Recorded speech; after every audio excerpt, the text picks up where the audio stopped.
Dans Sporty News aujourd'hui, Olivier Giroud très affectueux, la maison de Michael Jordan sur le marché, Iniesta et Casillas en mission autographe, Tim Tebow sous le charme d'une chanteuse, les news des jeux vidéo et un senior au JO. Comment doit-on fêter son premier but en équipe nationale? Olivier Giroud a sa petite idée. Lors du match Allemagne-France, il a débloqué son compteur avec l'équipe de France grâce à une passe de Mathieu Debuchy. Pendant la célébration du but, Giroud a semblé embrasser Debuchy sur la bouche. Cela a créé la polémique pendant un moment.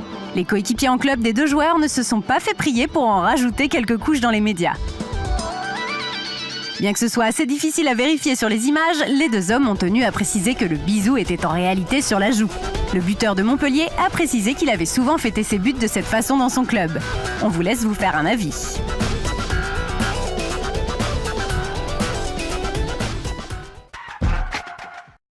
Michael Jordan vit maintenant en Caroline du Nord depuis qu'il est le propriétaire des Charlotte Bobcats. Il a donc décidé de mettre en vente sa somptueuse demeure de la banlieue de Chicago. Il faudra néanmoins débourser 29 millions de dollars pour être l'heureux propriétaire de cette maison. Le complexe de 5200 m² comprend 9 chambres, 15 salles de bain, mais aussi une aire de golf, un terrain de tennis et 2 terrains de basket dont un en intérieur. Le numéro 23 apparaît sur le portail en référence à son numéro chez les Chicago Bulls. Si quelqu'un a 29 millions de côté, il sait maintenant quoi en faire. Iker Casillas et Andrés Iniesta en fan, ça donne quoi? Pour le savoir, il faut jeter un œil à la nouvelle pub pour la banque espagnole BBVA. Dans ce clip en mode caméra cachée, les rôles ont été inversés. Les deux stars nationales en Espagne se sont transformées en chasseurs d'autographes. Il leur fallait obtenir la signature du premier passant. L'expérience fut plutôt déconcertante. Les deux joueurs ont été assez vite démasqués, mais ont quand même réussi leur mission. Cela ne surprend personne, Taylor Swift et Tim Tebow se sont très bien entendus lors de leur rencontre à la soirée des Oscars. Les deux enfants modèles du show business ont passé leur soirée à discuter et à se lancer des regards complices. Le couple a été une nouvelle fois aperçu dans un restaurant de Los Angeles. Ils seraient même arrivés ensemble sur les lieux.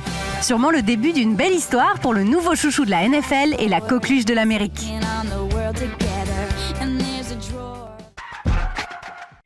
Sorti à la mi-février, le jeu vidéo UFC Undisputed 3 cartonne.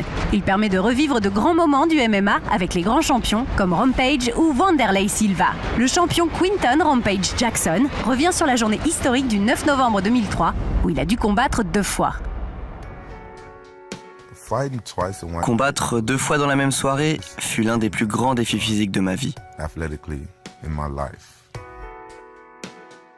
J'avais alors affronté 2 des meilleurs combattants au monde. Chuck Liddell était une superstar de l'UFC. À la fin du premier round, je ne l'oublierai jamais. Chuck m'a donné un des coups au corps les plus dévastateurs de ma vie. Et Jackson a gagné par KO technique cet incroyable combat. Mais le même jour, un autre affrontement l'attendait. Wanderlei Silva était l'un des combattants stars à l'époque du Pride. Il n'avait jamais perdu un combat en 5 ans. La première fois que je l'ai affronté, il m'a détruit avec son Muay Thai et ses coups de genou au visage. Dans mon sport, la moindre erreur peut être fatale. Rampage a perdu 2 fois face à Wanderlei Silva avant de le battre en 2008.